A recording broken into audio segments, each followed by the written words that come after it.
অমুক দিন রমজান শুরু, এই সংবাদ কাউকে দিলে নাকি জান্নাত নিশ্চিত। জান্নাতকে আমরা এত সস্তা এবং সহজ বানায় ফেলছি বাংলাদেশে মানুষ, বিশেষ করে ফেসবুক বাসীর কাছে জান্নাত এত সোজা। প্রায় সময় একটা মেসেঞ্জারে মেসেজ দিয়ে বলবে এই মেসেজটা এতজনকে ফরওয়ার্ড করে দিলে আপনার জান্নাত নিশ্চিত। বাইরে জান্নাত যদি এত সোজা হইতো তাহলে জাহান্নামে কেউ আর যাইতো না। তাহলে সবাই কয়টা কয়টা ফরওয়ার্ড করে এরপর নাকে তেল দিয়া গুনাহ এবং আকাম করতো, যে জান্নাত তো নিশ্চিত হয়ে গেছে, আর দরকার কি। ভাইরা আমার, এগুলোর সব শয়তানি কথা। রমজান অমুক তারিখে হবে, এই সংবাদটা এই যে রজব মাস থেকে, এখন রজব মাস চলতেছে, আজকে রজব মাসের 13 তারিখ গেল, রজব মাস থেকেই দেখবেন অনেকে এই সংবাদটা পাঠায়, ফেসবুকে লেখে, মেসেঞ্জারে পাঠায়, ইমোতে পাঠায়, হোয়াটসঅ্যাপে পাঠায়, এবং মনে করে যে এই সংবাদটা দিলেই সে জান্নাত পেয়ে যাবে। ভাইরা আমার, জান্নাত তো সস্তা না। জান্নাত পেতে হলে কি করতে হবে? ঈমান মজবুত করতে হবে, 5 ওয়াক্ত নামাজ সহি শুদ্ধভাবে পড়তে হবে, এবং ইসলামের সব রকম মানতে হবে, সকল হারাম কাজ ছেড়ে দিতে হবে, হালাল উপার্জন করতে হবে, উত্তম আখলাক ধারণ করতে হবে। এই সব কাজ যখন করবেন, লেনদেন কায় কারবার সব ক্ষেত্রে আল্লাহর আদেশ মেনে চলবেন, তখন আপনি জান্নাতে যেতে পারবেন। ওই মেসেজ ফরওয়ার্ড করে জান্নাতে যাওয়া যাবে না। হ্যাঁ, আপনি যদি কোনো ভালো কথা মানুষকে ছড়ান, তাহলে যতটুকু করছেন ততটুকু সব আপনি পাবেন। জান্নাতের গ্যারান্টি নবী সাল্লাল্লাহু আলাইহি ওয়াসাল্লাম দেয় নাই, এগুলা ফেসবুকাররা দিয়েছে, এগুলা কোনো হাদিসে দেওয়া হয় নাই। অতএব আল্লাহ আমাদের এই সমস্ত বিভ্রান্তি থেকে বেঁচে থাকার তৌফিক দান করুন। তাছাড়া রমজান কোন দিন হবে এইটা জানার একমাত্র উপায় হলো শাবানের শেষের দিন, চাঁদ উঠার পরে বলা যাবে রমজান কোন দিন হবে। ঠিক কিনা বলেন? শাবান মাস কয় তারিখে হবে আপনি তো জানেন না, 3 মাস আগে কিভাবে নিশ্চিত করে বলবেন? বিধায় এটা সঠিক নয়। এরপরে প্রশ্ন হলো, কিয়ামতের আগের দিন যাদের মৃত্যু হবে তাদের কবরের আযাব কিভাবে নির্ধারণ করা হবে? আমাদের অনেক নাস্তিক বন্ধু আছেন, তাদের খোঁচাখুচি করা অনেকগুলো প্রশ্ন আছে, এবং অনেক সংশয়বাদী মুসলমান আছে যাদের এই প্রশ্নগুলো থাকে। তাদের প্রশ্নটার মানে হলো, আল্লাহ তাআলা শত শত হাজার হাজার বছর, কিয়ামতের চাইতে আরো 1000 বছর আগে যারা দুনিয়া থেকে মারা গেছেন, তাদের অপরাধী হলে তাদের কবরে শাস্তি দিবেন। আবার ঠিক কিয়ামতের আগের দিন যে মারা যাবে তারেও শাস্তি দিবেন। এখন প্রশ্ন হলো, যে কিয়ামতের আগের দিন মারা গেলে সে তো কয়েক ঘন্টা বা একদিন শাস্তি পাইলো, যে হাজার হাজার বছর আগে মারা গেলে সে তো হাজার হাজার বছর ধরে শাস্তি পাইলো, তাহলে দুজনের প্রতি 2 রকম আচরণ হলো, জুলুম হয়ে গেল, বৈষম্য হয়ে গেল। এটা তো আল্লাহ তাআলা করার কথা না। কিভাবে আল্লাহ সমন্বয় করবেন? আমরা বলি, ভাই, আল্লাহ রাব্বুল আলামিন কোরআনে বলেছেন, ওমা রাব্বুকা বিযাল্লামিন লিল আবিদ, তোমাদের রব, তোমার রব বান্দার প্রতি জুলুম করবেন না। অতএব আল্লাহ তাআলা কিভাবে ইনসাফ করবেন সেটা নিয়ে তোমার চিন্তা না করলেও, একজনকে আপনি 10টা কিল দিছেন, কিল বুঝুন তো, 10টা কিল, 10টা ঘুষি দিছেন একজনকে, এই ঘুষিগুলা দিছেন হলো 100 টাকা ওজনের, 100 টাকা ওজনের 10টা ঘুষি দিছেন আস্তে আস্তে। আরেকজনকে একটা ঘুষি দিছেন 100 টাকা ওজনের, আরেকজনকে একটা ছুটিক দিছেন, ঘুষি দিছেন 10 কেজি ওজনের। তাহলে একজনকে একটা দিয়া আরেকজনকে 10টা দিয়া সমান সমান হতে পারে কি পারে না? 1000 বছর আগে যে মারা গেছে কবরে, আল্লাহ তাআলা তাকে শাস্তি দিয়েছেন এক পর্যায়ে, একদিন মাত্র কিয়ামতের আগে মারা গেছে, একে শাস্তি দিয়েছেন, তার শাস্তির মাত্রা ভিন্ন পর্যায়ের হতে পারে। কিভাবে ব্যালেন্স করবেন, কিভাবে ইনসাফ করবেন সেটা আল্লাহ ভালো জানেন, কিন্তু আল্লাহ তাআলা ইনসাফ করবেন, তিনি জুলুম করবেন না। যার যতটুকু প্রাপ্য আল্লাহ তাআলা তাকে ততটুকুই বুঝিয়ে দিবেন, এর ব্যতিক্রম করবেন না। আল্লাহ বলেছেন হাদিসে কুদসিতে, আমি নিজের প্রতি নিজে জুলুমকে হারাম করে দিয়েছি, অতএব তোমরা একে অন্যের প্রতি জুলুম করবা না। সালাম ফিরানোর পর আল্লাহু আকবার নাকি আস্তাগফিরুল্লাহ কোনটা বলতে হয়, এটা নিয়ে আমরা অনেকে বিভিন্ন সময় বিভেদ করে থাকি বা ভিন্ন মত শুনে থাকি। দেখুন, সালাম ফিরানোর পর 5 ওয়াক্ত নামাজের পর নবী করিম সাল্লাল্লাহু আলাইহি সাল্লাম কি বলতেন? বেশিরভাগ হাদিসগুলো থেকে আমরা জানতে পারি তিনি ইস্তিগফার বলতেন, আস্তাগফিরুল্লাহ আস্তাগফিরুল্লাহ আস্তাগফিরুল্লাহ 3 বার। এরপরে পড়তেন আল্লাহুম্মা আনতাস সালাম ওয়া মিনকাস সালাম তাবারাকতা ইয়া যাল জালালি ওয়াল ইকরাম। এই যে 3 বার ইস্তিগফার নবী সাল্লাল্লাহু আলাইহি সাল্লাম পড়তেন। বুখারীর একটা হাদিস আব্দুল্লাহ ইবনে আব্বাস রাদিয়াল্লাহু তাআলা বর্ণনা করেছেন, সেখানে আছে নবী সাল্লাল্লাহু আলাইহি সাল্লামের নামাজ শেষ হওয়াটা তিনি জানতে পারতেন, টের পেতেন নবীজির মুখের তাকবীর শুনে। এখন এই হাদিসের আলোকে অনেক উলামায়ে কেরাম বলেন, তাহলে সালাম ফেরানোর পর প্রথম তাকবীর বলতে হবে, যেহেতু তাকবীর শুনে সাহাবী বুঝছেন নামাজ শেষ হয়েছে, তার মানে আগে আল্লাহু আকবার বলতে হবে, এরপরে 3 বার ইস্তিগফার বলতে হবে। এটা একটা গবেষণা এই হাদিসের আলোকে।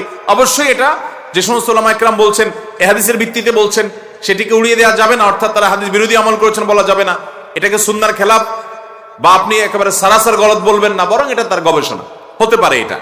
আবার যে সমস্ত উলামায়ে কেরাম মনে করেন যে না, ইস্তিগফার দিয়ে পড়তে হবে, কারণ সমস্ত হাদিসগুলোতে ইস্তিগফারের কথাই বলা আছে, যে হাদিসে আল্লাহু আকবারের কথা বলা আছে, ওই সাহাবী আবার বুখারীতেই বর্ণিত হাদিসে নবী সাল্লাল্লাহু আলাইহি ওয়াসাল্লাম সালাম ফেরানোর পর ইস্তিগফার পড়তেন, সেটা বর্ণনা করেছেন। তাহলে এক জায়গায় ইস্তিগফার, এক জায়গায় তাকবীর, একই লোক বললেন যে তাহলে কিভাবে? তো এটার ব্যাখ্যা অনেকে বলেছেন যে এটার মানে হলো যে নামাজের তাকবীর তিনি শুনেছেন সেটার কথা বলেছেন, অথবা নামাজের পরে সুবহানাল্লাহ, আলহামদুলিল্লাহ, আল্লাহু আকবার, আল্লাহু আকবার নবীজি কখনো জোরে পড়ছেন সেটা শুনছেন উনি, ওইটার কথা হয়তো তিনি বলেছেন। এভাবে সমন্বয় অনেক মুহাদ্দিসগণ করে থাকেন। তাহলে বেশিরভাগ হাদিসের দিকে তাকালে আমরা দেখি সালাম ফেরানোর পরে ইস্তিগফার 3 বার এটার কথা বলা হয়েছে। আর এই হাদিস থেকে বোঝা যায় তাকবীরের কথা বলা হয়েছে। কেউ যদি তাকবীর এবং ইস্তিগফার দুইটাই পড়ে ইনশাআল্লাহ বিইذনিল্লাহ তিনিও সওয়াব পাবেন, সুন্নাহর উপরে আমল করেছেন, হাদিসের উপর আমল করেছেন। আল্লাহ তাআলা তৌফিক দান করুন। শুক্রবার জুমার নামাজের আজান 2 বার হবে জানতে চাই। জুমার নামাজের আজান নিয়েও আমাদের দেশে আজকাল বিতর্ক হয়। আল্লাহ তাআলা মাফ করুক, আমরা বিষয় খুঁজে পাই না। কত মীমাংসিত চূড়ান্তভাবে প্রমাণিত বিষয় নিয়েও আমরা অযথা বাড়াবাড়ি, গন্ডগোল, ফাসাদ এবং টানাটানি এবং মতপার্থক্য করি। জুমার আজান নবী করিম সাল্লাল্লাহু আলাইহি সাল্লামের সময় একটা ছিল, সে আজানটা ছিল খুতবার আগের যে আজানটা। এটা যেহেতু পরবর্তীতে মুসলমানদের সংখ্যা অনেক বেড়ে গেছে মদিনাতে এবং প্রচুর পরিমাণ মুসলমান হওয়ার কারণে ওই আজান শুনে মানুষ জুমাতে আসতে পারতো না, সেজন্য খলিফাতুল মুসলিমিন, ইসলামের তৃতীয় খলিফা উসমান ইবনে আফফান রাদিয়াল্লাহু তাআলা আনহু, তার শাসন আমলে তিনি যখন খলিফা হয়েছেন তিনি জুমার প্রথম আজান চালু করেছেন। এবং তিনি যেটা চালু করেছেন সমস্ত খলিফা এবং অন্যান্য খোলাফায়ে রাশেদা যারা ছিলেন তারা সবাই এটাতে সম্মতি দিয়েছেন। সে আজানটা হলো খুতবার আর অনেক আগে, যেটা আমাদের দেশে প্রথম আজান যেটা আমরা দেই জুমার দিন। তো এই আজানটা একটু দূরে উঁচু জায়গা দেওয়ার নির্দেশ করেছেন তিনি, যাতে করে সবাই জানতে পারে আজকে জুমার দিন। এই জন্য অনেক আগে থেকে এখানে আজান দেওয়া হচ্ছে, মানুষ যাতে দূর দূরান্ত থেকে আসতে পারে। তখন তো মাইক ছিল না। এই আমলটা যেহেতু সাহাবীরা সবাই মেনে নিয়েছেন এবং অন্যান্য খলিফা, পরবর্তী খলিফা আলী মেনে নিয়েছেন, সমস্ত সাহাবা ইকরাম কেউ কোনো প্রশ্ন তোলেন নাই। অতএব আজকের যুগে যদি কেউ প্রশ্ন তোলে তাহলে বুঝতে হবে সে সাহাবীদের চাইতে দিন 1 ইঞ্চি বেশি বুঝছে। সাহাবীদের চাইতে দিন বেশি বোঝা, এটা লক্ষণ ভালো হতে পারে না। ভাইরা আমার, নবী করিম সাল্লাল্লাহু আলাইহি সাল্লাম বলেছেন, আমার পরে তোমরা আবু বকর, ওমরকে, খোলাফায়ে রাশেদাকে অনুসরণ করবে। ফাআলাইকুম বিসুন্নতি ওয়া সুন্নাতিল খুলাফায়ের রাশিদিনিল মাহদিয়িন, তোমরা আমার সুন্নাহকে অনুসরণ করবে, খোলাফায়ে রাশেদার সুন্নাহ অনুসরণ করবে। অতএব খোলাফায়ে রাশেদার সুন্নাহকে অনুসরণ করার নির্দেশ নবী সাল্লাল্লাহু আলাইহি ওয়াসাল্লাম করে গেছেন। সে আলোকে জুমার প্রথম আজান এটাও সুন্নাহ সম্মত, এটা সুন্নতে খলিফা। আর জুমার দ্বিতীয় আজান এটা সুন্নতে রাসূল সাল্লাল্লাহু আলাইহি ওয়াসাল্লাম। এরপরে প্রশ্ন হলো, গর্ভবতী মহিলাদের বাচ্চার অবস্থান জানা অথবা ছেলে নাকি মেয়ে হবে এটা জানার জন্য আল্ট্রাসোনোগ্রাম করা যাবে কিনা? মাতৃগর্ভে বাচ্চার অবস্থান কি এটা জানার জন্য আল্ট্রাসোনোগ্রাম করা হয়। এটা শরীয়তের দৃষ্টি কিন্তু কোনো গুনাহের কাজ না, বিশেষ করে যদি মহিলাদের আল্ট্রাসাউন্ড মহিলাদের দিয়ে করা হয়। মহিলাদের আল্ট্রাসোনোগ্রাম যথাসম্ভব মহিলা ডাক্তার দিয়ে করা উচিত, কারণ এখানে মহিলার পেট উন্মোচন করে সেখানে ওষুধ দিয়ে তারপরে সেখানে আপনার আল্ট্রাসোনোগ্রামের কাজ করতে হয়, জন্য অবশ্যই মহিলা ডাক্তার দিয়ে করাবেন। একান্ত মহিলা ডাক্তার নাই, আল্ট্রাসোনোগ্রাম করা জরুরি এরকম হয়ে গেলে, নিরুপায় হয়ে গেলে সেই ক্ষেত্রে পুরুষ ডাক্তার দিয়ে করানো জায়েজ হতে পারে, যদি একবারে শেষ পর্যায়ে চলে যায়। আল্ট্রাসোনোগ্রাম নর্মালি সাধারণত জরুরি হয় না, কিন্তু যদি কারোর পর্যায়ে এরকম হয় যে না তার করতেই হবে, তাহলে সেক্ষেত্রে কোনো জায়গা যদি আশেপাশে কোথাও কোনো মহিলা এক্সপার্ট নাই তাহলে সেক্ষেত্রে এটা করা যাবে। কিন্তু সাধারণ অবস্থাতে অবশ্যই মহিলা ডাক্তার খুঁজতে হবে। দুঃখজনক যে সারা পৃথিবীর অনেক দেশের মতো আমাদের দেশে একটা অনাচার শুরু হয়েছে। সে অনাচারটা হলো যে ডেলিভারির মতো কাজ, মেয়েদের সন্তান ডেলিভারির মতো কাজ, এই কাজটা পর্যন্ত আজকাল পুরুষ ডাক্তার দিয়ে করানো হচ্ছে। খুবই দুঃখজনক এবং খুব বেদনাদায়ক একটা ঘটনা যে একজন নারীর জীবনের এই ধরনের একটা সিচুয়েশন, এরকম জটিল একটা পরিস্থিতি, এই জায়গাটাতে বাংলাদেশের শত শত মহিলা ডাক্তার আছে, প্রয়োজনে আরো মেয়েদেরকে ডাক্তার বানাতে হবে। আমাদের দেশে দেখা যায় যে অনেক মেয়েরা আছে তাদেরকে গাইনি না বানিয়ে অন্যান্য বিভাগে ডিপার্টমেন্টের ডাক্তার হওয়ার জন্য উৎসাহ দেওয়া হচ্ছে, আর পুরুষদেরকে গাইনিতে পড়াশোনার জন্য তাদেরকে জায়গা করে দেওয়া হচ্ছে এবং তারা এসে আপনার ডেলিভারি করে। অনেক মেডিকেলে, অনেক হাসপাতালে আজকাল এগুলো শুরু হয়ে গেছে। ইভেন আপনার সৌদি আরবের মতো দেশেও আমি চাক্ষুষ যে সেখানে পর্যন্ত এই অনাচার আছে। আমাদের দেশে অনাচার শুরু হয়ে গেছে। মেয়েদের ডেলিভারিটা মহিলা ডাক্তার দিয়ে করতে হবে এবং পুরুষ ডাক্তারদেরকে গাইনি ডাক্তার বানানো যাবে না। এতটুকু সভ্যতা, এতটুকু ভদ্রতা বোঝার জন্য মুসলমান হওয়ার দরকার নেই, ন্যূনতম রুচিশীল মানুষ হলেই তার এটা বোঝার কথা। আল্লাহ তাআলা আমাদেরকে তৌফিক দান করুন। তাহলে গর্ভবতী মহিলার বাচ্চার অবস্থান জানার জন্য আল্ট্রাসোনোগ্রাম করলে সেটা গুনাহ হবে না। আমাদের ছোট ছোট ছেলে মেয়েদের মোবাইল দেখানো ছাড়া কোনো কিছু খাওয়ানো যায় না, এর থেকে বাঁচার উপায় কি? খুব দরকারি প্রশ্ন ভাই। আজকের বাস্তবতায় এমন বাচ্চা পাওয়া খুব কঠিন যেই বাচ্চাকে মা বাপ মোবাইলের ঘুষ দেওয়া ছাড়া খানা খায়। এরকম বাচ্চার সংখ্যা একেবারেই, শহর কিংবা গ্রাম কোন জায়গার বাদ নাই বললে চলে। পোলাপানরে খাইতে হলে শর্ত দেয়, আমাকে মোবাইল দিতে হবে, এরপরে মা বাপ মোবাইলে কার্টুন চালায় দেয়, ভিডিও চালায় দেয়, তারপরে সেটা দেখতে দেখতে খায়। মনে রাখবেন, এটা সন্তানের উপকার যতটুকু করছেন খানা খাওয়ায়া, এই মোবাইল দেখে ক্ষতি তার চেয়ে বেশি করতেছেন। এখন আপনি বলবেন এটা থেকে বাঁচার উপায় কি? আল্লাহ আমাকেও একটা বাচ্চা দিয়েছে 3-4 বছর, আলহামদুলিল্লাহ, আমার বাচ্চাকে আমি মোবাইল দেখা খাওয়াই না সচরাচর। আপনি বলবেন যে তাহলে কিভাবে এটা করবেন? ভাইরা আমার, প্রথম কথা হলো বাপমা নিজে অযথা মোবাইল টিপাটিপি করা, মোবাইল ঘাটাঘাটি করা, মোবাইলের নেশায় বুঁদ হয়ে থাকা থেকে আগে বেরিয়ে আসতে হবে, তাহলে বাচ্চাকে বাঁচানো সহজ হবে। এটা হলো 1 নম্বর কাজ। 2 নম্বর কাজ হলো বাচ্চার সামনে বাচ্চার ভাই বোন অন্য কেউ বেহুদা মোবাইল টিপাটিপি করবে না। এগুলো বাচ্চারা দেখে শিখে, যখন কেউ করবে না তার মধ্যে থেকে আস্তে আস্তে আকাঙ্ক্ষাটা শেষ হবে। তৃতীয়ত, যে সমস্ত ফ্যামিলির বাচ্চা কাচ্চা মোবাইল টিপাটিপি অনেক বেশি করে, ওইসব বাচ্চাদের সাথে মিশাবেন না, তাহলে সেক্ষেত্রে এই বদভ্যাসটা তার মধ্যে আর আসবে না। চতুর্থত, বাচ্চাদেরকে ফিজিক্যাল এক্সারসাইজ বা অন্যান্য খেলনার ব্যবস্থা করে দিবেন। বিজ্ঞান বাক্স একটা আছে আমার বাসায়, আমি বাচ্চাদের জন্য নেই। এই বিজ্ঞান বাক্স, এগুলো ফিজিক্যালি বাচ্চা বিভিন্ন জিনিস ঘাটাঘাটি করে বানাইতে পারে, সুন্দর কিছু, এর মেধাও আপনার বিকশিত হয়, তার অনেক কিছু বানানোর আগ্রহ জাগে, মজা পায়, এ ধরনের খেলনা দিবেন এবং ফিজিক্যাল এক্সারসাইজ দিবেন। বাচ্চাদেরকে খেলার জায়গায় করে দিবেন। শহর বলেন গ্রাম বলেন, সবাই মোবাইল নিয়ে, বাপ একটা নিয়ে উপর হয়ে আছে, মা আরেকটা নিয়ে উপর হয়ে আছে, ছেলে একটা নিয়ে আছে, মেয়ে একটা নিয়ে আছে, সবার কাছে একটা একটা না। বাসার সবাই মিলে ফিজিক্যাল এক্সারসাইজ করবেন এবং খেলাধুলা করবেন। যখন যে খেলাধুলা করার সুযোগ আছে সেটা করবেন, তখন বাচ্চারা এগুলা থেকে দূরে সরে আসবে। আলহামদুলিল্লাহ, আমি নিজে আমার বাচ্চাদের সাথে প্রায় সময় চেষ্টা করি, আমার বাসা পাশে ব্যাডমিন্টন কোর্ট করা আছে, ব্যাডমিন্টন খেলার চেষ্টা করি। যখনই সময় পাই 10 মিনিটের জন্য বলি চলো আমরা খেলি। বাচ্চাদেরকে যখন ফিজিক্যাল খেলার অভ্যস্ত করবেন, ইনশাআল্লাহ নেশা, এই মোবাইলের নেশা কেটে যাবে। আমি নিজে পরীক্ষিত। একসময় আমার পোলাপানও দেখতাম যে মোবাইল চায় খুব বেশি, আশপাশে দেখে দেখে। আমরা যখন হার্ডলাইনে চলে গেছি, দেখলাম সব ঠিক হয়ে গেছে। তাহলে এই 5টা স্টেপ অবলম্বন করলে ইনশাআল্লাহ বিদিনিল্লাহ বাচ্চার মোবাইল দেখার নেশা দূর হতে বাধ্য। আপনি নিজে আগে শক্ত হতে হবে এবং সোজা হতে হবে। ও 2-1 বেলা খাবে না, জ্বালাবে, 3 বেলা খাবে না, 4 বেলা খাবে না, এরপর আস্তে আস্তে দেখবেন অভ্যাস হয়ে গেছে।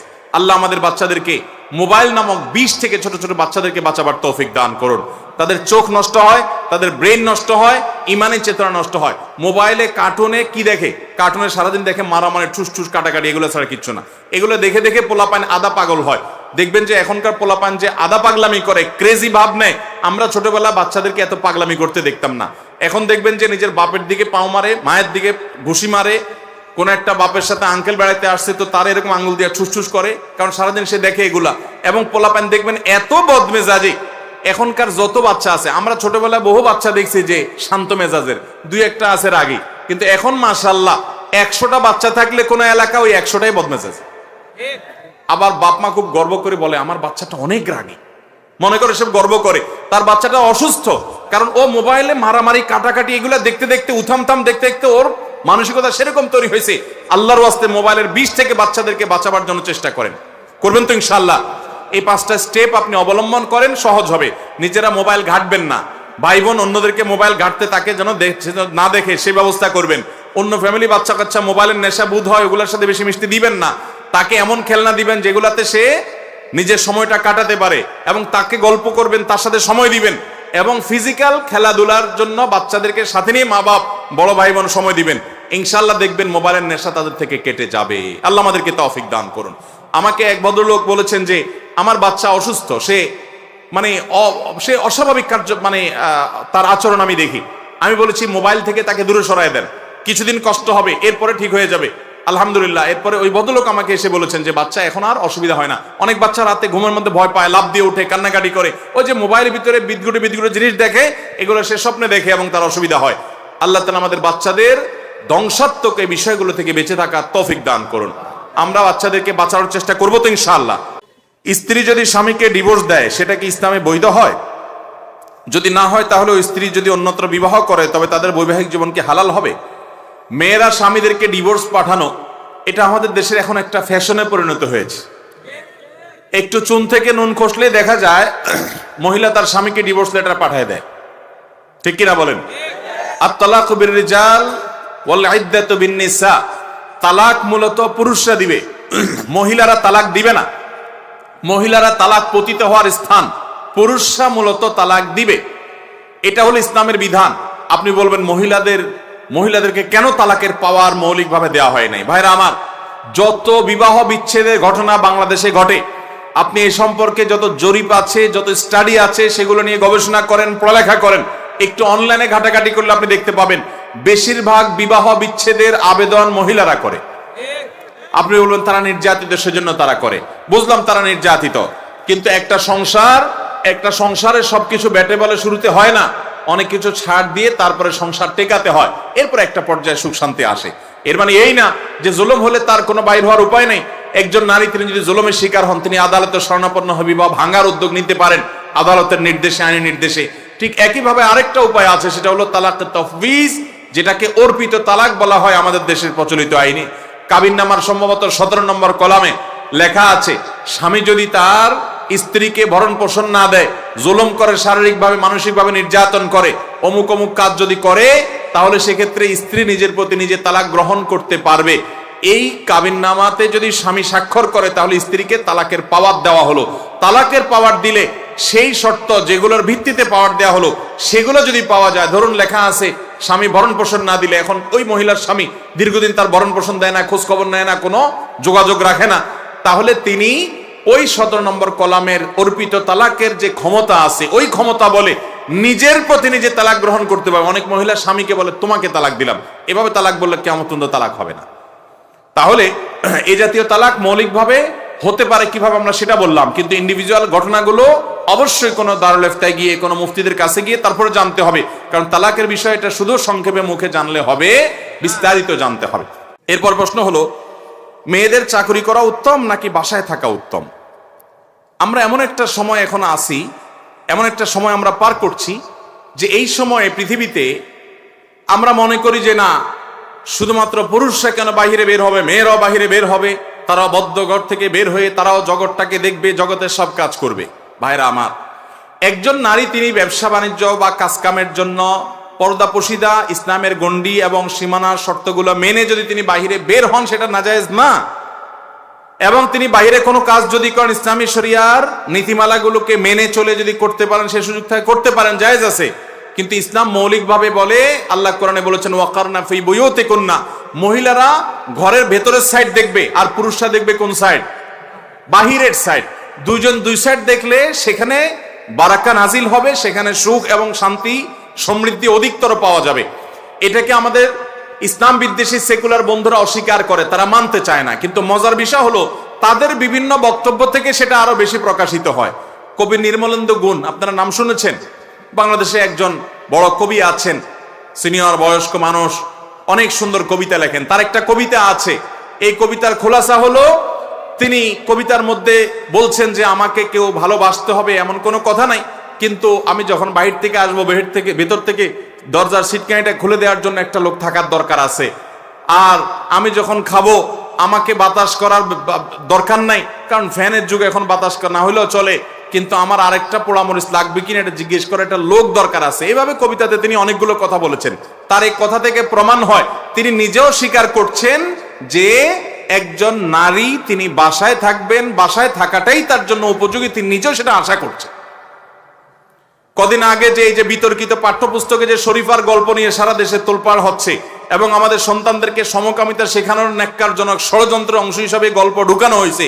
এই গল্পের মধ্যে বলা আছে, শরীফ যার নাম ছিল, সে যখন শরীফা হয়ে গেছে, ছেলে যখন মেয়ে হয়ে গেছে মনে মনে, তখন সে বাহিরে কাজ করতে অপছন্দ করতে লাগলো, বাসা বাড়িতে মার সাথে থাকাটা তার পছন্দ হলো, মায়ের কাজ করতে তার ভালো লাগে। তার মানে একটা মেয়ে যখন মেয়ে হয়, তখন তার স্বভাব সুলভ ভাবে, প্রকৃতিগত ভাবে তার বাসা বাড়ির কাজ ভালো লাগে। এখান থেকে তো সেটাই প্রমাণ হলো, যেটা কোরআন এতদিন বলে আসছে, যে নারীদের জন্য বাসায় থাকাটা অধিকতর উপযোগী। কিন্তু প্রয়োজনে তারা অবশ্যই বাহিরে যেতে পারে। আল্লাহর বলে আমাদেরকে বুঝার তৌফিক দান করুন। আমাদের অত্র এলাকায় বিপদ সীমার উপর দিয়ে শিরক বিদআতের প্রচলন চলতেছে। অত্র শিরক ও বিদআত থেকে উত্তরণের উপায় কি? বিপদ সীমা পার হয়ে যাচ্ছে শিরক বিদআত। কারণ আপনাদের এই অঞ্চলে এত মাজার আছে, আমি বাঞ্ছারামপুরে যখন যাই দেখি রাস্তার আশেপাশে মাজার আর মাজার, মাজার আর মাজার। আল্লাহর কোন নেককার বান্দা যদি মারা যান তাহলে ওনার কবরে জিয়ারত করবেন। উনি যেভাবে নেককার হয়েছেন জীবদ্দশায়, উনি যদি নেককার থেকে থাকেন তাহলে আপনারাও নেককার হবেন। এটা হলো কাজ। ওই মাজার থেকে আর বিশেষ কোনো কাজ ওই মাজারওয়ালার কাছে কিছু আছে? কোন মুসলমান যদি মনে করে ওই মাজারে গেলে সন্তান হবে, মাজারওয়ালার ক্ষমতা আছে, আপনার ব্যবসার উন্নতি দিবে, তাহলে তার ঈমান হারা হয়ে যাবে। কারণ আল্লাহ তাআলা কোরআনে আমাদেরকে শিক্ষা দিয়েছেন, সূরা ফাতিহা আমরা বলি ইয়্যাকা না'বুদু ওয়া ইয়্যাকা, আল্লাহ শুধু তোমারই ইবাদত করি আর তোমার কাছেই। আব্দুল্লাহ ইবনে আব্বাস রাদিয়াল্লাহু তাআলা নবী সাল্লাল্লাহু আলাইহি ওয়াসাল্লাম স্নেহ করে বলেছেন, ইয়া গোলাম উআল্লিমুকা কালিমাতান ইহফাযহুন্না ইয়াহফাযুকাল্লাহ, তোমাকে কিছু কথা শিখাই দেই, এটা মনে রাখবা। কথাগুলোর ভিতরে একটা কথা ছিল, ইজা সাআলতা ফাসআলিল্লাহ ওয়া ইজা ইসতাআনতা ফাসতাঈন বিল্লাহ, আল্লাহর কাছে যখন কিছু চাইবা তো আল্লাহর কাছে চাইবা, যখন সাহায্য চাইবা কার কাছে সাহায্য চাইবা? অতএব কোন মাজারের সাহায্য চাইলে ঈমান থাকবে। আল্লাহ আমাদেরকে শিরক থেকে বেঁচে থাকার তৌফিক দান করুন। যত নেক আমল করেন, আপনি মাজারে গিয়ে সিজদা দিয়েছেন, শিরক করেছেন, কোরআন বলছে লাইন আশরাকতা লা ইয়াহবাতান্না আমালু, সাথে সাথে আপনার সব আমলগুলো বরবাদ হয়ে যাবে। অতএব শিরক থেকে বেঁচে থাকবো তো ইনশাআল্লাহ। আর ইসলামের নামে নকল কাজ করব না। বেদাত হলো ইসলামের নামে নকল কাজ। একজনের হাতে জাল টাকা পাওয়া গেছে, এটা হলো বেদাতের মতো। আপনার কাছে টাকা নাই, একটা দোকানে যায় কিছু চাইছেন, আপনার ক্ষুধা লাগছে, আপনার টাকা পয়সা সব হারায় গেছে, চোরে নিয়ে গেছে, পকেট মারা নিয়ে গেছে, আপনি যদি বলেন ভাই আমার ক্ষুধা লাগছে একটু কিছু দেন, দোকানদার আপনার দয়া করে দিতেও পারে, বাকিতেও দিতে পারে। কিন্তু আপনি যদি নকল টাকা দিয়ে কিছু কেনার চেষ্টা করেন, সে যদি ধরা পড়ে তাহলে মায়ের একটাও নিচে। ঠিক একইভাবে কিয়ামতের ময়দানে আল্লাহর কাছে বেশি আমল নিয়ে যেতে পারেন নাই, নাজাত হতে পারে, কিন্তু নিয়ে গেছেন নকল আমল, বেদাত আমল, নাজাত হবে না। কুল্লু বিদআতিন দালালাহ ওয়া কুল্লু দালালাতিন, প্রত্যেক বেদাত এবং এই নকল আমল ইসলামের নামে, যেটা কোরআন হাদিসে নাই, ইসলামের নামে আপনি বানোয়াট বানায় নিছেন বা কারোর বানানোটা করছেন, এটা গোমরাহি। গোমরাহির ঠিকানা কোথায়? আল্লাহ আমাদেরকে বেদাত থেকে বেঁচে থাকার তৌফিক দান করুন। মসজিদের ইমাম সাহেব, খতিব সাহেব কিংবা মসজিদের সভাপতি, সেক্রেটারি, ক্যাশিয়ার সাহেব মসজিদের টাকা বা মাদ্রাসার টাকা কোনো ব্যক্তিকে ধার দিতে পারে কিনা? এর উত্তর হলো না। মসজিদের টাকা বা মাদ্রাসার টাকা এটা কাউকে ধার দেওয়ার কোনো এখতিয়ার মসজিদ কমিটির বা ইমাম খতিব সাহেবদের নাই। এমনকি তারা নিজের প্রয়োজনীয় মসজিদের টাকা ভাঙার অধিকার তাদের, কারণ এটা তাদের কাছে আমানত। মসজিদের টাকাটা তাদের কাছে কি? আমানত। এটা যদি তারা ভাঙেন, অন্য কাউকে দেন, সৎ উদ্দেশ্যে দিলেন, ভালো কাজেই দিলেন, তারপরে সেটা আমানতের খেয়ানত হবে। আর নবী করিম সাল্লাল্লাহু আলাইহি ওয়াসাল্লাম বলেছেন, লা ঈমান লিমান লা আমানাতা লা, যেই মুসলমানের মধ্যে আমানতদারিতা নাই তার ঈমানও নাই। আর কোরআনে কারিমে আল্লাহ তাআলা জান্নাতুল ফেরদাউসের যারা মালিক হবে তাদের বৈশিষ্ট্য বলতে গিয়ে বলেছেন, ওয়াল্লাযীনা হুম লিআমানাতিহিম ওয়া আহদিহিম রাউন, যে সমস্ত মুসলমানরা আমানত রক্ষা করে এরা জান্নাতুল ফেরদাউসে যাবে। এজন্য আমরা সব সময় সর্বদা আমাদের জীবনে আমানত রক্ষা করে চলবো ইনশাআল্লাহ। আমানত রক্ষা করে চলবেন তো ভাই? আপনার কাছে আপনার কোনো দোস্ত কোনো কথা বলেছে বা যে কেউ কোনো কথা বলেছে, বলার পর বলেছে ভাই কথাটা কাউকে বলিস না। নবী করিম সাল্লাল্লাহু আলাইহি ওয়াসাল্লাম বলেছেন, ইযা হাদ্দাসার রাজুলু ফালতাফা ফাহিয়া আমানা, আপনার কাছে কেউ কোনো কথা বলছে, বলার পর সে সেখান থেকে সরে গেছে, মুখটা সরায় নিছে, তাহলে এই কথাটা আপনার কাছে আমানত হয়ে গেছে।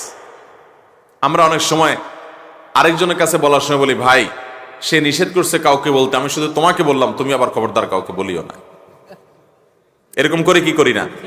সে আবার আরেকজনের কাছে বলে, বলার সময় আবার একই ডায়ালগ দেয় যে ভাই এটা আসলে বলা নিষেধ, শুধু তোমারে বলতেছি, মানে তুমি স্পেশাল মানুষ সেজন্য তোমারে বলতেছি, তুমি আর কাউকে বলিও না। আছে না নাই? আল্লাহ তাআলা আমাদেরকে এই ধরনের আমানতের খেয়ানত থেকে বেঁচে থাকার তৌফিক দান করুন। চেষ্টা করবো তো ইনশাআল্লাহ। ভাইরা আমার, আমরা কি সারা জীবন একরকম থাকবো? আমাদের জীবন পরিবর্তন করব না? আলাম ইয়ানিল লিল্লাযীনা আমানু আন তাখশা কুলুবুহুম লিযিকরিল্লাহ ওয়া মা নাযালা মিনাল হক। ভাইরা আমার, আল্লাহ বলেছেন এখনো কি সময় হয় না ঈমানদারদের যে তারা তাদের অন্তরগুলোকে বিগলিত করবে আল্লাহর ভয়ে? আল্লাহর ভয়ে তাদের অন্তরগুলো নরম হবে, ভীত সন্ত্রস্ত হবে, পাপের কাজ, গুনাহের কাজ ছেড়ে পরিবর্তন করবে। এখনো কি সময় হয় নাই? ভাইরা আমার, বয়সটা পার হয়ে যাচ্ছে, জীবনটা শেষ হয়ে যাচ্ছে, বরফের মতো গলে যাচ্ছে। এই মাহফিল থেকে আমরা যে সমস্ত বদভ্যাসের কথা শুনবো সেগুলো আমাদের জীবন থেকে চিরতরে ত্যাগ করার প্রতিজ্ঞা করে আল্লাহর কাছে সাহায্য চেয়ে, আল্লাহ আমি প্রতিজ্ঞা করলাম তুমি সাহায্য করো, এটা করে তারপরে যাব বাসা ইনশাআল্লাহ। অতএব কারোর আমানতের খেয়ানত করব। আপনাকে কেউ টাকা পয়সা রেখেছে আপনার কাছে আমানত, কেউ কথা বলেছে সেটা আপনার কাছে আমানত, যদি সেটা আরেকজনের কাছে বলতে নিষেধ করে। আজকাল যুবকরা দেখবেন ফেসবুকে কয়দিন পর পর স্ক্রিনশট ভাইরাল হয়, আছে না নাই? কার সাথে কার ইনবক্সে কি আলাপ হয়েছে, হ্যাক করে কোনো রকম আপনি ওইটা উদ্ধার করলেন, ওইটা আপনি ভাইরাল করে দিলেন। এগুলাকে কোনো দোষী বিষয় মনে করি না আমরা। কোনো লোক যদি অন্যায়ও করে, তার ব্যক্তিগত অন্যায়কে আপনি সমাজে সর্বত্র ছড়ায় বেড়াবেন কোনো যৌক্তিক কারণ ছাড়া, এই অধিকার কিন্তু আপনার নাই। আল্লাহ আমাদেরকে আমানত সম্পর্কে সঠিক ধারণা এটা অর্জন করে সে অনুযায়ী আমল করার তৌফিক দান করুন। এরপরে প্রশ্ন হলো, আমি একজন ক্ষুদ্র ব্যবসায়ী, আমার ব্যবসার মূলধন এবং সিংহভাগ টাকা এনজিওর লোনের, কিছু টাকা শোধ হয়েছে আর কিছু এখনো চলমান। ব্যবসার শুরুতে হারাম হালাল নিয়ে ভাবি নাই, এখন আমি কি করব? আমার মূলধন হিসেবে যে টাকা হয়েছে তা কি হালাল হবে? আল্লাহ মাফ করুন, আপনি নিজের যে টাকা দিয়ে ব্যবসা শুরু করেন সেটা হচ্ছে আপনার জন্য হালাল, কিন্তু ওই টাকা থেকে যে সুদ আপনি কামাই করেছেন সেটা তো হালাল পদ্ধতিতে হয় না, সেটা হারাম পদ্ধতিতে হয়েছে। আগে যে অন্যায় করেছেন সেটার জন্য আল্লাহ তাআলার কাছে আপনার ইস্তেগফার করতে হবে। আল্লাহ কোরআনে বলেছেন, ফামান জাআহু মাউযাতুম মির রাব্বিহি ফান্তাহা ফালাহু মা সালাফ। যে ব্যক্তি সুদের কারবার আগে করে ফেলেছে, তখন বুঝে নাই, আল্লাহর ভয় ছিল না, এরপরে যখন আল্লাহর ভয় এসেছে সে সরে এসেছে, দ্রুততার সাথে সুদের কারবারটাকে ক্লোজ করে ফেলছে, দেনা টেনা দিয়ে সুদের লোন পরিশোধ করে ফেলছে, আর সে সুদের কারবারে জড়ায় নাই, তাহলে আগে যে গুনাহ হয়েছে আশা করা যায় আল্লাহ তাআলা তাকে সেটা মাফ করবেন। বিধায় এখন তওবা করে আপনি সুন্দর পথে ফিরে আসেন। আমাদের দেশে অনেক ভাইরা আছেন, বিশেষ করে গ্রামাঞ্চলে এনজিও গুলো এই পরিমাণ ব্যাঙের ছাতার মতো গজাইছে, এরা সমাজের মানুষের উপকার করার চাইতে লোন দেওয়ার নামে চক্রবৃদ্ধি হারে সুদের বিজনেসটা বেশি করে। এদেরকে আমাদের সমাজের সাধারণ ভাইরা, অনেকে মুসলমানরা আপন মনে করে, অথচ এরা এদের চক্রবৃদ্ধি হারে সুদের বিজনেস করার জন্য আসছে। এটা মূলত আমাদের রক্ত চোষা। এই সুদের কারবার আমরা অনেকে করি। আপনি সুদের কারবার করে যে দুনিয়াতে কিছু টাকা পয়সা করেও ফেলতে পারেন, মনে রাখবেন কোরআনে কারিমে আল্লাহ তাআলা সুদকে হালাল করেছেন না হারাম? শুধু হারাম না, যত হারাম আছে, যত হারাম উপার্জন আছে, এর মধ্যে সবচেয়ে ভয়ঙ্কর হারাম উপার্জন হলো সুদের হারাম। নিজের মায়ের সাথে জেনা করা কত নোংরামি, কত অশ্লীল, কত অসভ্য আচরণ। সুদের সাথে জেনা করার 70টা খারাপ দিকের মধ্যে সবচেয়ে নরমালটা হলো ওই নোংরা কাজটা করার সমপর্যায়ে। আল্লাহ এবং তার রাসূলের সাথে যুদ্ধ ঘোষণা করার শামিল। সুদের যে কারবার করবে, কিয়ামতের দিন জিনে ধরা রোগীর মতো, মাতাল মানুষের মতো সে ছটপট করতে থাকবে। কিয়ামতের ময়দানে সব মানুষ এরকম মানুষদেরকে দেখে বুঝতে পারবে, চিনতে পারবে এরা দুনিয়াতে সুদের কারবার করত। এই জন্য তারা পাগলের মতো কিয়ামত দিন ছটপট করতে থাকবে। ওইটা দেখেই যে কেউ বুঝবে এ লোক সুদের কারবারই ছিল দুনিয়াতে। অপমান এটা তার জন্য আখিরাতে। জান্নাতে যাওয়ার আগে আখিরাতে যখন সব মানুষ সমবেত থাকবে বিচার দিবসে, সেদিন তার এই অপমানকর শাস্তি হবে। নবী করিম সাল্লাল্লাহু আলাইহি সাল্লামকে আল্লাহ তাআলা মেরাজে নিয়ে যে সমস্ত অপরাধের শাস্তি দেখিয়েছেন, দামি এবং মগ শাস্তি, এর ভিতরে একটা ছিল এই সুদের কারবার যারা করবে তাদেরকে কিভাবে জাহান্নামের শাস্তি দেওয়া হচ্ছে, পাথরের আঘাতে রক্তের সমুদ্রে নিমজ্জিত করে। আল্লাহ তাআলা সুদের কারবার থেকে আমাদেরকে বেরিয়ে আসার তৌফিক দান করুন। চেষ্টা করব তো ইনশাআল্লাহ। জানাজার পর মুর্দাকে কবর পর্যন্ত নেওয়ার পথে কালিমায়ে শাহাদাত পড়া কি আবশ্যক? আমাদের দেশে বেশিরভাগ মানুষই লাশ কাঁধে করে যখন কবরের দিকে নিয়ে যায় খাটিয়া, তখন কালিমায়ে শাহাদাটা পাঠ করাটাকে আমরা এই সময়ের করণীয় আমল বা আবশ্যক মনে করি। সবাই মুখে আশহাদু আল্লা ইলাহা ইল্লাল্লাহ ওয়া আশহাদু আন্না মুহাম্মাদান আবদুহু ওয়া রাসূলুহু কালিমায়ে শাহাদা পাঠ করেন এবং আরো বিভিন্ন দোয়া দরুদ পাঠ করেন।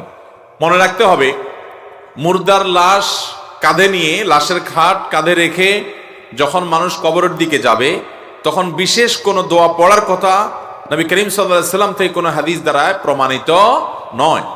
কালিমায়ে শাহাদাত পড়ার কথাও কোনো হাদিসে নাই। যদি কেউ পড়েন একান্ত এই জায়গা থেকে যে তিনি এই লাশটা নিয়ে যাচ্ছে কবরের দিকে, আল্লাহর কথা তার স্মরণ হয়েছে, তিনি তার ঈমানকে নবায়ন করার জন্য কালিমায়ে শাহাদা পাঠ করেছেন, এটা তো বিচ্ছিন্ন ব্যাপার, তার ব্যাপার। অন্য সময় কালিমায়ে শাহাদা পাঠ করা যায়, সেই হিসাবে পড়লেন। কিন্তু এই লাশ যখন লাশের খাটিয়া যখন বহন করা হয় তখন কালিমায়ে শাহাদা পাঠ করতে হয়, এই বিশ্বাস রেখে তিনি এটা করবেন না। কারণ এরকমটি হাদিসে আসে নাই। যেটা হাদিসে নির্দেশ দেওয়া হয় না, ওইটাকে হাদিসের নির্দেশ মনে করলে, ইসলামের নির্দেশ মনে করলে সেটা বেদাতে পর্যবসিত হতে পারে। সেজন্য লাশের খাটিয়া কাঁধায় রেখে কোনো বিশেষ দোয়া বা কালিমায়ে শাহাদা পাঠ করার নির্দেশ নাই। সাধারণত এই সময়টাতে মানুষ নিজের জীবন নিয়ে চিন্তা ভাবনা করার কথা, যে আমাকেও এক সময় এরকম সবাই কাঁধে করে কবরে নিয়ে যাবে, অতএব আমি নিজের জন্য কি নিয়ে গেলাম সেই চিন্তা সে করবে। আল্লাহ আমাদের সবাইকে সে তৌফিক দান করুন। সেই সাথে কেউ যদি পড়ে নিজে থেকে, এটাকে সুন্নাহ মনে করে না, এমনি পড়ে সে অবসর সময় কাটাবার জন্য জিকির আজকার অন্য কোনো জিকিরও যদি সে করে, এটা তার ব্যাপার, সেটা জায়েজ হতে পারে। কিন্তু কেউ যদি এটাকে খাটিয়া বহন করার আমল বা সুন্নাহ মনে করে, তাহলে সেটা ভুল হবে, কারণ এরকম কোনো নির্দেশ কোরআন হাদিসে নাই। ঠিক একইভাবে আমাদের দেশে আরেকটা সংস্কৃতি আছে, সেটা হলো লাশের খাটিয়া যারা কাঁধে করে কবরে নিয়ে যায়, তারা 40 কদম পরপর খাটিয়ার কাঁধ চেঞ্জ করে, আছে না নাই? তো এরকম কাঁধ চেঞ্জ করার কোনো দরকার না। আপনার কাঁধে যদি ব্যথা হয়, তাহলে 40 কদম কেন, 10 কদম করো, আপনি পাল্টান, 5 কদম করো পাল্টান, সেটা আপনার ব্যাপার। কিন্তু শরীয়ত আপনাকে এরকম কোনো নির্দেশ দেয় নাই যে পাল্টায় পাল্টায় সবাই নিতে হবে। বরং যে 4 জন নিয়েছে, ওই 4 জন ওই একই কাঁধে করেই কবর পর্যন্ত নিয়ে যেতে পারে, কোনো অসুবিধা নাই। তবে এটা আমাদের জেনে রাখতে হবে, মানুষের জানাজা পড়ার পর, কোনো মুসলমানের জানাজা পড়ার পর তার লাশ যখন কবরে নেওয়া হয়, জানাজা পড়াটা যেরকম সওয়াবের কাজ, জানাজা পড়ার কারণে যেরকম উহুদ পরিমাণ সওয়াব আল্লাহ তাআলা দান করবেন, ঠিক একইভাবে জানাজা পড়ার পর লাশ যখন কবরে নেওয়া হয়, লাশের পেছনে পেছনে যদি হাঁটতে হাঁটতে আপনি কবরে যান, লাশ দাফন হওয়া পর্যন্ত অপেক্ষা করেন, তাহলে আল্লাহ তাআলা জানাজা পড়ার কারণে যত সওয়াব দিয়েছেন, উহুদ পড়ার সমর্পণ সওয়াব, ওই রকম সওয়াব আল্লাহ তাআলা জানাজা পড়ার পর কবরে লাশের পেছনে পেছনে গেলেও আল্লাহ তাআলা দান করবেন। কথা কি বুঝাতে পারছি? এজন্য লাশের পেছনে পেছনে আমরা হাঁটবো তো ইনশাআল্লাহ। কোরআনের আয়াত অর্থের সাথে যদি হাদিস না মিলে, তাহলে কি হাদিস মানা যাবে? কোরআনের আয়াতের অর্থের সাথে যদি হাদিস না মিলে, হাদিস মানা যাবে কিনা? ভাইরা আমার, আমাদের সমাজে এক ভয়ঙ্কর ফিতনার অপর নাম হলো মুনকিরিনে হাদিস বা হাদিস অস্বীকারের ফিতনা। এই হাদিস অস্বীকারের ফিতনা আমাদের দেশে বিভিন্ন গ্রামে গঞ্জে শহরে বিভিন্ন জায়গায় ছড়িয়ে পড়েছে। কিছু লোক দেখবেন তারা বলে যে শুধু কোরআন মানতে হবে, কোরআন, হাদিস না, হাদিসের মধ্যে অনেক ভেজাল আছে। এরকম কিছু লোক বাইরে হয়েছে না? ভাইরা আমার, মনে রাখবেন, যে আল্লাহ তাআলা কোরআন নাজিল করেছেন, সে আল্লাহ তাআলা এই কোরআন ব্যাখ্যা করার জন্য রাসূল পাঠিয়েছেন। আপনি যদি রাসূল সাল্লাল্লাহু আলাইহি সাল্লামের হাদিস না নেন, অর্থাৎ তার ব্যাখ্যাটা না নেন, শুধু কোরআন মানতে চান, 1450 বছর আগে কোরআন নাজিল হয়েছে।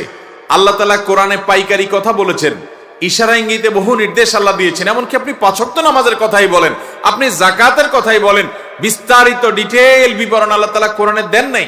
5 ওয়াক্ত নামাজ আপনি কিভাবে আদায় করবেন, রুকু কয়টা করবেন, সিজদা কয়টা করবেন, দাঁড়িয়ে আপনি কি পড়বেন, রুকুতে গিয়ে কি পড়বেন, সিজদা গিয়ে কি পড়বেন, এগুলোর কোনো বর্ণনা ইশারা ইঙ্গিতেও কোরআনে নাই। তাহলে আপনি নবী সাল্লাল্লাহু আলাইহি সাল্লামের হাদিস যদি অস্বীকার করেন বা না মানেন, তাহলে শুধু কোরআনকে অনুসরণ করে আপনি ইসলাম মানতে পারবেন? এই সমস্ত ভাইয়েরা কিছু সংশয় সৃষ্টি করে। ভিতরে একটা হলো যে প্রশ্নটা আমার কাছে আসছে এখানে, সেটা হলো যে কিছু কিছু হাদিসকে তারা কোরআনের সাথে সাংঘর্ষিক দাঁড় করায়। সাংঘর্ষিক, যে কোরআনে একটা বলছে, হাদিস আরেকটা বলছে, তো তারা মনে করেন তখন হাদিস ফেলে দিয়ে কোরআন তিনি মানবেন। আমি বিনয়ের সাথে বলতে চাই, যে সমস্ত হাদিসের অর্থ আপনার কাছে মনে হয় কোরআনের আয়াতের সাথে সাংঘর্ষিক, কোরআনের আয়াতের সাথে মিল নাই, এরকম যে সমস্ত হাদিস মনে হবে, ওইগুলোর ব্যাখ্যা আছে যেগুলো আপনি হয়তো জানেন না। প্রথমত, ওইগুলার ওই সমস্ত ব্যাখ্যা যখন আপনি জানবেন, সেটা যখন দাঁড় করাতে পারবেন, তখন আপনি সেই সমস্ত হাদিসের সাথে আর আয়াতের কোনো সংঘর্ষ পাবেন না।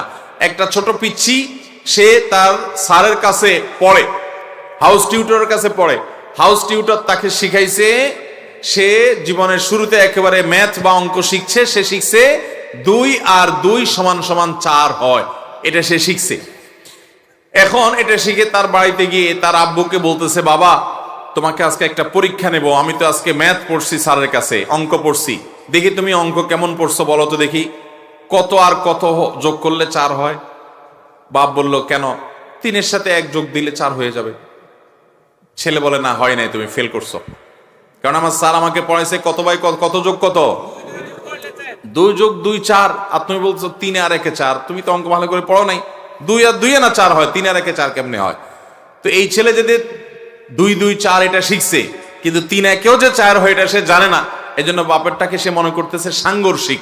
ঠিক একইভাবে কোরআনে কারিমের কোন আয়াত কোন নির্দেশের সাথে হাদিসের বাহ্যিকভাবে সাংঘর্ষিক মনে হয়, এটার অন্তর্নিহিত দিক না জানার কারণে আল্লাহ তাআলা অনেক আয়াত রহিত করেছেন। যে আয়াতগুলো রহিত করেছেন, এগুলোর সাথে যেগুলো পরবর্তী নির্দেশ এসেছে তার সাথে অনেক সাংঘর্ষিক মনে হতে পারে, কিন্তু আসলে কোনো সংঘর্ষ নাই। এই জন্য সে সমন্বয়ের পয়েন্টটা না যার কারণে অনেকের কাছে সাংঘর্ষিক মনে হতে পারে। সেটা মনে হয়ে যদি তিনি হাদিসকে অস্বীকার করেন, সেটা তার মূর্খতা হবে। মনে রাখবেন, কোরআন এবং হাদিসের সাথে মূলগতভাবে কোনো সংঘর্ষ হতে পারে, কারণ নবী করিম সাল্লাল্লাহু আলাইহি ওয়াসাল্লামকে আল্লাহ বলেছেন, হে রাসূল, আপনার প্রতি কোরআন নাজিল করেছে কেন? লিতুবাইয়িনা মা নুজিলা ইলাইহিম, মানুষের প্রতি যা নাজিল করা হয়েছে আপনি যেন তা ব্যাখ্যা করে, ব্যক্ত করে, বিশ্লেষণ করে দেন। এই ব্যাখ্যা করার জন্যই আল্লাহ তাআলা নবী সাল্লাল্লাহু আলাইহি ওয়াসাল্লামকে পাঠিয়েছেন। অতএব তার কথা, তাকে ব্যাখ্যা করার লাইসেন্স স্বয়ং আল্লাহ দিয়েছেন, আর তার কথার সাথে আল্লাহর কথার সংঘর্ষ বা কন্ট্রাডিকশন কখনো হতে পারে? যদি হয় তাহলে সেটা ওই যে আমাদের জানার দুর্বলতা, যে ওখানে গ্যাপের জায়গাটা কোন জায়গায় আছে, যেটার মাধ্যমে এই অসামঞ্জস্যতা দূর করে সামঞ্জস্যতা বিধান করা যাবে। আল্লাহ তাআলা এই সমস্ত গোমরাহি থেকে আমাদেরকে বেঁচে থাকার তৌফিক দান করুন। আমরা যারা জেনারেল লাইনে পড়াশোনা করি, আমরা কিভাবে দ্বীনের খেদমত করতে পারি? আমরা যারা সাধারণ শিক্ষিত ভাইরা আছে, আমরা আল্লাহর দ্বীনের খেদমত করার জন্য প্রথমত আমাদের কোরআন এবং হাদিস সম্পর্কে নলেজ অর্জন করতে হবে। কিভাবে ঈমান একজন মানুষ আনতে পারে, কিভাবে ঈমান ভঙ্গ হয়, ঈমানের জন্য বিধ্বংসী বিষয়গুলো কি, কুফর কাকে বলে, শিরক কাকে বলে, নেফাক কাকে বলে, ঈমানই বা কাকে বলে, ঈমানের স্তরগুলো কি, ঈমানের শাখাগুলো কি, ঈমানের পর সবচেয়ে গুরুত্বপূর্ণ আমল কি, ইসলামের মূল স্তম্ভ কয়টা, 5টা, সেই স্তম্ভগুলো কি কি, সেগুলোর মৌলিক বিষয়গুলো কি, এ সম্পর্কে আপনাকে ইলম অর্জন করতে হবে, আগে জানতে হবে। ইসলামের সেবা করতে হলে আগে কি করতে হবে?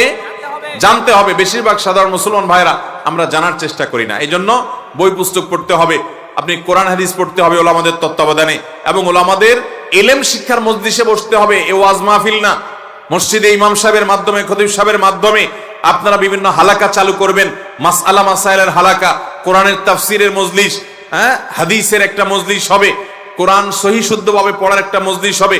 এই সমস্ত মজলিসে বসে নিজেকে আপনি কোরআন হাদিসের জ্ঞান দ্বারা সমৃদ্ধ করবেন।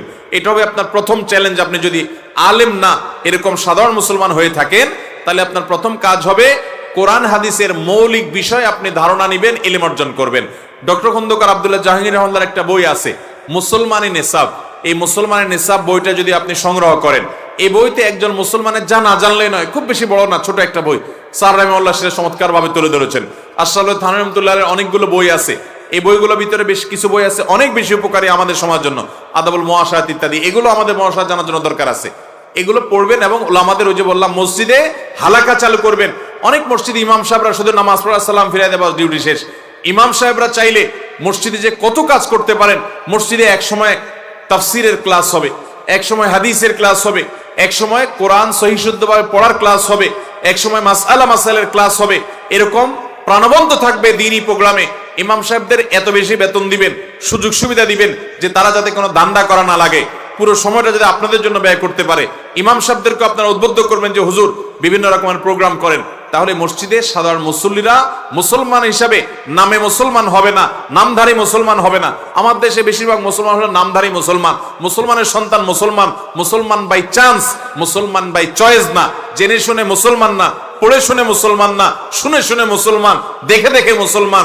এই টাইপের মুসলমান আসল বা প্রকৃত বা সফল মুসলমান হতে পারে না। সফল মুসলমান হতে হলে আমাকে জেনে শুনে মুসলমান হতে হবে, ইসলাম সম্পর্কে ধারণা থাকতে হবে। বেসিক এবং মোটা মোটা ধারণা আমাদের অনেক মুসলমানের নাই। আল্লাহ তাআলা আমাদেরকে জানার তৌফিক দান করুন। তাহলে আপনি সাধারণ মুসলমান হলে আপনি ইসলামিক খেদমত করার জন্য প্রথম কাজ হলো আপনাকে ইসলাম সম্পর্কে সাধারণ এবং বেসিক ধারণা নিতে হবে। দ্বিতীয় কাজ হলো আপনি নিজে ইসলামের সেবা অর্থাৎ দাওয়াতের কাজ, এটা আঞ্জাম দেওয়ার জন্য আপনি নিজে একজন আদর্শ মানুষ হওয়ার চেষ্টা করবেন। আপনার আমলে, আপনার কাজ কামে আপনি একজন আদর্শ মানুষের চরিত্র আপনার মাধ্যমে ফুটায় উঠবেন। আমরা অনেকে দেখবেন ফেসবুকে কি পরিমাণ দাওয়াতি কাজ করে। অনেক লোক দেখবেন ফেসবুক আইডিতে লম্বা লম্বা হাদিস পোস্ট করে, কোরআন আয়াত পোস্ট করে, বিভিন্ন হুজুরদের ওয়াজ পোস্ট করে, কিন্তু তার নামাজের খবর নেই। আছে না নাই? এটা কোনো আদর্শ মুসলমানের কাজ হতে পারে? ফেসবুকের লেখা জোখা, তার দ্বীনি অ্যাক্টিভিটিস দেখে অনেকে মনে করে কত বড় দায়ী আল্লাহ, আল্লাহর পথের দায়ী, অথচ দেখা যায় বাস্তব জীবনে 2 নম্বর, নামাজেরও খবর নাই। অতএব জেনারেল শিক্ষিত মানুষ, আপনি দ্বীনের সেবা করতে হলে, দ্বীনের খেদমত করতে হলে নিজে আদর্শ মুসলমান হবেন, আমল করবেন। তৃতীয়ত, আপনি কোনো ভালো আলেমের তত্ত্বাবধানে থেকে যতটুকু শিখছেন সেটা অন্যদেরকে শেখাবেন, অন্যদেরকে জানাবেন, এবং আপনার আমলটাই হবে দ্বীনের প্রতি মানুষকে আহ্বান করা, যে একজন ভালো মানুষ দ্বীনের পথে আসলে সেরকম আদর্শ হয়, ভালো মানুষ হয়। আল্লাহ আমাদেরকে তৌফিক দান করুন। এরপরে প্রশ্ন হলো, কোরআন কারীম আল্লাহ তাআলা জানিয়েছেন কোরআনে কোনো সন্দেহ নেই, ভুল নেই, তবে সেজন্য আল্লাহ তাআলা গ্যারান্টি দিয়েছেন, তবে হাদিসের গ্যারান্টি কিভাবে বুঝবো? এটা কি হাদিসে দেওয়া আছে? ভাইরা আমার, নবী করিম সাল্লাল্লাহু আলাইহি সাল্লাম যে সমস্ত কথা বলেছেন, কাজ করেছেন, এগুলো সংরক্ষণ করেছেন মুহাদ্দিসগণ বিভিন্ন শাস্ত্রের মাধ্যমে। ওই যে হাদিস অস্বীকারী যে ভাইরা আছেন, প্রশ্নের সংখ্যা দেখে বোঝা যায় বিভিন্ন এলাকাতে এই জাতীয় ফিতনা প্রচুর পরিমাণে বেড়ে গেছে, এবং শুধু কোরআন অনুসরণ করবে, হাদিস মানবে না, এই স্লোগান শয়তানি স্লোগান, এটা কোনো মুসলমানের স্লোগান না। কারণ কোরআনে আল্লাহ তাআলা একটি জায়গা দেখাতে পারবেন না যে আল্লাহ বলেছেন তোমরা আল্লাহর কথা মানো শুধু, আর কারণ না। অথচ কোরআনে আপনি বিভিন্ন জায়গায় বাজায় দেখবেন আল্লাহ বলেছেন আতিউল্লাহ, এরপরে কি? ওয়া আতিউর রাসূল। ওলামায়ে কেরাম এবং মাদ্রাসার আরবি গ্রামারের প্রথম ক্লাসের ছাত্ররাও জানবে, কোরআনে আল্লাহ তাআলা বলেছেন আতিউল্লাহ, সেখানে আতিউল্লাহ ওয়ার রাসূল বলছেন, ওরকম সব জায়গায় বললেই চলতো, কিন্তু আল্লাহ তাআলা আলাদা করে বলেছেন আতিউল্লাহ ওয়া আতিউর রাসূল, আত্ম দিয়ে বলেন নাই। তার মানে আল্লাহ তাআলা বোঝাতে চেয়েছেন তোমরা আল্লাহর আনুগত্য করবে, এবং আল্লাহরই নির্দেশ যে তার রাসূলেরও আনুগত্য করবে।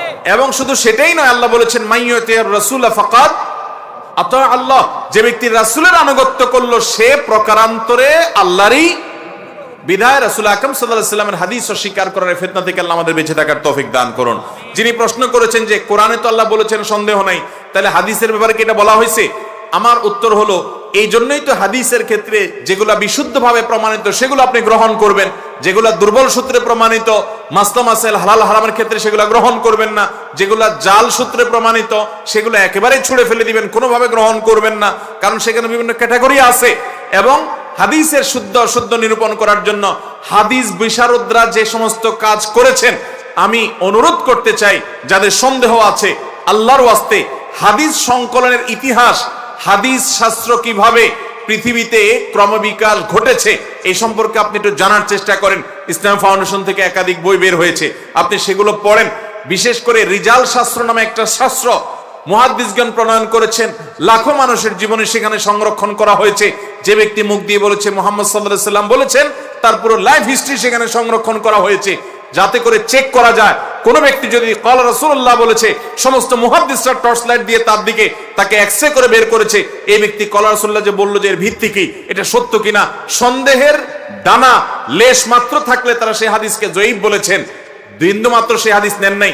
একটা লোক বলতে গেলে ভুলে গেছে একটা কথা, ওই লোক হাদিস বর্ণনা করেছে, মুহাদ্দিসরা বলেছেন না তার ভুলা রোগ আছে, অতএব তার হাদিসের উপর আমরা ভরসা রাখতে পারি না, জয়ীফ সেখানে রিকমেন্ড করে দিয়েছেন।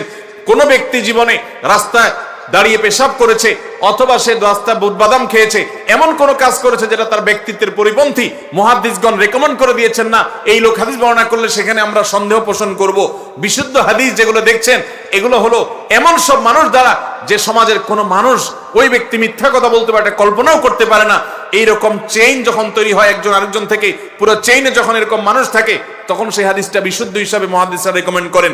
এই সম্পর্কে যদি আপনি একটু জানার চেষ্টা করেন, আপনার কাছে দিনের আলামত পরিষ্কার হয়ে যাবে যে নবী সাল্লাল্লাহু আলাইহি ওয়াসাল্লামের বিশুদ্ধ হাদিসের ব্যাপারে সন্দেহ কোনো অসুস্থ মনের মানসিকতার লোক ছাড়া, কোনো ইসলাম সম্পর্কে ষড়যন্ত্রকারী মানুষ ছাড়া কেউ করতে পারে না।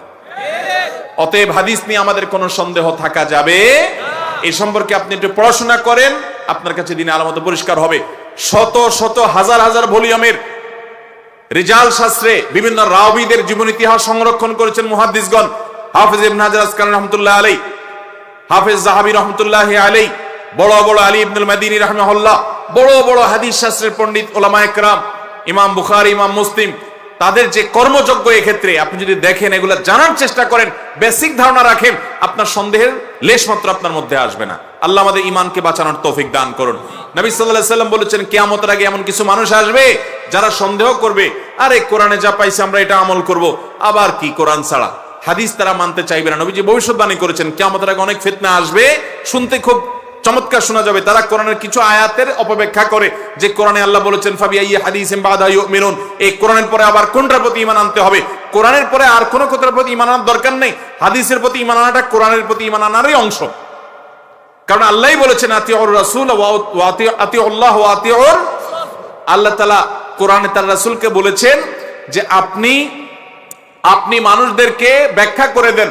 এই কোরআন নাজিল হয়েছে আপনার প্রতি কেন, লিতুবাইয়িনা লিন-নাসি মা নুযিলা ইলাইহিম, যেন কোরআন আপনি ব্যাখ্যা করে দিবেন। আল্লাহই তাকে দায়িত্ব দিয়েছেন। আপনি তার ব্যাখ্যা যদি না নেন তাহলে আপনি আল্লাহর দায়িত্ব এটাকে আপনি ডিনাই করলেন। আপনি কোনো মুসলমান হতে পারেন?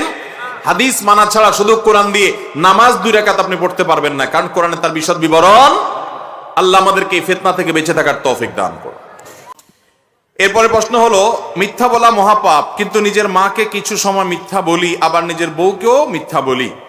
এই মিথ্যাটা একটি কারণে বলি, সেটা হলো মাকে খুশি করার জন্য বউয়ের কিছু কথা বানিয়ে বলি যাতে মা খুশি হয়, এবং বউকে আবার খুশি করার জন্য মার কিছু কথা বানিয়ে বলি যাতে মা খুশি হয়। মা এবং বউ দুজনের একে অপরকে খুশি রাখার জন্য এই যে আমি মিথ্যা বলি, এটা জায়েজ হবে কিনা? ভাইরা আমার, সরাসরি মিথ্যা বলবেন না, একটু ঘুরায় ফিরায় বলবেন। আর যদি মা এবং বউয়ের সাথে দা কুমড়া সম্পর্ক থাকে, ইউক্রেন রাশিয়া যুদ্ধের মতো যুদ্ধ লেগে থাকে, তাহলে সেক্ষেত্রে আপনি যদি এমন কোন কথা বলেন যেই কথাটা বললে মা এবং বউয়ের মধ্যে সম্পর্ক ভালো হবে, যেমন কথা মাকে বললেন, মা তোমার বৌমা তো তোমার অনেক প্রশংসা করে, আসলে হয়তো হালকা পাতলা করে, আপনি একটু অনেক বলে দিলেন। আবার একই কথা বউকে বললেন, না মা তো তোমারে উপর দিয়ে যাই বলুক না কেন পেছনে তো তোমারে ভালো বলে মাশাআল্লাহ, তাহলে তাদের মধ্যে দূরত্বটা কমবে। দুজন মুসলমানের মধ্যে মীমাংসা করবার জন্য, অর্থাৎ তাদের মধ্যে দূরত্ব আছে, এই মীমাংসা করবার জন্য যদি কেউ এরকম একটু ঘুরিয়ে বলে একটু, তাহলে সেক্ষেত্রে সেটা নাজায়েজ হবে।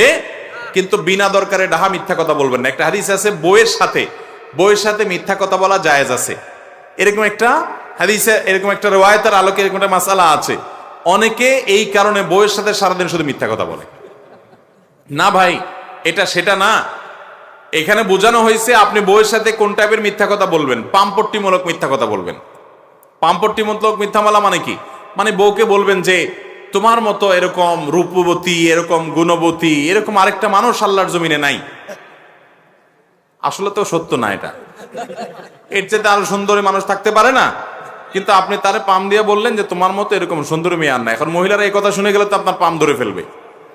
তাহলে আপনি পলিসি চেঞ্জ করবেন, খানাটা খেয়ে বলবেন, আহ কি স্বাদ পাইছি, সুবহানাল্লাহ, এত স্বাদের খানা কেউ আর রাঁধতে পারবে না আমার মনে হয়। এটাও মহিলারা জেনে গেছে। তাহলে আরেকটা আইডিয়া বাইর করবেন, ঘুরায় ফিরে দিবেন। এভাবে বউকে ঘুরায় ফিরে বললেন ভালো নিজের সাথে সম্পর্ক রাখার জন্য। আমাদের বেশিরভাগ স্বামীরা এত আচরণ খারাপ আর এত ছেঁচড়া যে ভালো হইলো মহিলারে খোঁসায়, না না এটা কোনো রান্দার জাত হইলো, বলে কি বলে না, এগুলা খারাপ স্বামী। তাহলে ওই রকম মিথ্যা আপনি বললেন স্ত্রীকে যে তুমি চাঁদের চাইতেও উজ্জ্বল। চাঁদের চাইতে কেমনে উজ্জ্বল হয়? তারপরও বললেন। তো এই জাতীয় মিথ্যা একটু ঘুরায় বললেন স্ত্রীকে, পামপট্টিমূলক, প্রশংসামূলক, খুশি করার জন্য। একই কথা স্বামী স্ত্রী একে অন্যকে এইভাবে ভালোবাসার কারণে করবে, বলবে, এটা জায়েজ আছে। কিন্তু এর মানে এই না বাজার থেকে শাড়ি একটা কিনে আনছেন 1000 টাকা দিয়ে, আইনা বললেন জানো এটা 5000 টাকা দিয়ে কিনে আনছে। ওই রকম মিথ্যা কথা যদি বলেন তাহলে ওটা জায়েজ হবে না, মিথ্যা হবে। তাছাড়া এরকম মিথ্যা যদি আপনি বলেন, ওই মহিলা আপনি ট্যাগ যদি তুলতে ভুলে যান, কোনোভাবে যদি ট্যাগটা দেখা যায় যে এটা 1000 টাকা দাম, তাহলে মায়ের ট্যাগটাও নিচে পড়বে না। বলবে না যে মিথ্যুক, সারা জীবন আমার সাথে মিথ্যা কথা বলে গেছো। আমার পরিচিত এক সরকারি অফিসার ছিল, উনি বলে যে ভাই আমার বস, না উনি নিজের কথা নিজে বলছিলেন যে আমি যখন বাহিরে যাই, আমার অফিসের কেরানি আছে একজন, বলে যে তাকে দায়িত্ব দিই বাজার করার জন্য, কিন্তু সে যতই বাজার করে আমার বউ তার বাজারে খুশি না। আমি আসলে বলে দুধ তার বাজার পছন্দ হয় না, তুমি বাজার না করলে হয় না। তো এখন কেরানি বলতেছে স্যার এত কষ্ট করে বাজার করি, দুইজনই সামনে, আমার সামনে ঘটনা, দুইজনে কেরানি বলতেছে স্যার এত কষ্ট করে বাজার করি, বাজারের সবচেয়ে ভালো জিনিসটা আনি, আপনি প্রভাবশালী সরকারি অফিসার, দোকানদারদের বলি খবরদার স্যারের বাজার, ওরা সব ভালো জিনিসটা দেয়, তারপরে ভাবি আমার বাজার পছন্দ করে না। কাহিনী দেখে আপনি কি দিয়ে বাজার করেন যে আপনারটা এত পছন্দ করে? আপনার চাইতে তো আমি আরো ভালো বাজার করি আমার জানা মতে। তখন ওই স্যার আমার সামনে বলতেছিল, শুনো তুমি এই মহিলা কিভাবে খুশি করবা? আমি গোশত 2 কেজি আনি বলি 1 কেজি, আর মাছ যেটা 2000 দিয়ে কিনে ওটা বলি 1000 টাকা। তুমি তো 2000 টাকা 2000 বলো, 1 কেজিটা 1 কেজি বলো। তো সে 1 কেজি 2 কেজি গোশতের 1 কেজি দেখে অভ্যস্ত, সে তোমার প্রিয়র 1 কেজি সত্য কথা দেখা কিভাবে খুশি হবে? সে তো মনে করতেছে তুমি কম গোশত আনছো, মিথ্যা কথা বলছো। তো এইরকম 2 নম্বরই করা জায়েজ হবে না, মিথ্যা হারাম। এরপরে প্রশ্ন হলো আমাদের সন্তানের প্রতি পিতামাতার দায়িত্ব কর্তব্য কি? সন্তানের প্রতি পিতামাতার দায়িত্ব অনেক বেশি। আমাদের দেশে বাবা মায়ের প্রতি সন্তানের দায়িত্বের ওয়াজ করা হয়, কিন্তু সন্তানের প্রতি যে বাবা মারও দায়িত্ব আছে এই ওয়াজ সচরাচর করা হয়।